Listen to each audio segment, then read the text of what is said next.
Okay, in this demo what we're going to do is set up the entire Confluent stack using Docker. So we have this Docker file here. It's got the main component, Zookeeper.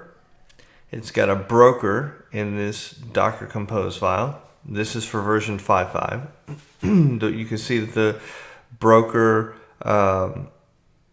depends on Zookeeper, which makes sense, and it exposes port 9092. These are all the customary ports, so this file does it for you. It's also got schema registry, connect if you need it, control center, KSQL DB server, and KSQL command line interface, and finally REST proxy so that you can use things like Postman against it. And you can see REST proxy depends on Zookeeper, broker, and schema registry, and it's going to be on HTTP port 8082. So if you don't need these components, you can obviously remove the different things that you need. Make sure you remove the dependencies. So first thing to do is to copy this file into a folder. If we go to, I have a testing folder,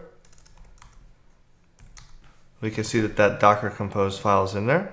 And I also have different versions. This one, I want to run that 555 file, so docker compose -f the 5 file, and we'll just docker compose up. And then in this top portion you can see it already started creating a testing network. That's the name of my folder. If you expand it, you see that it's started creating these. They're all still running.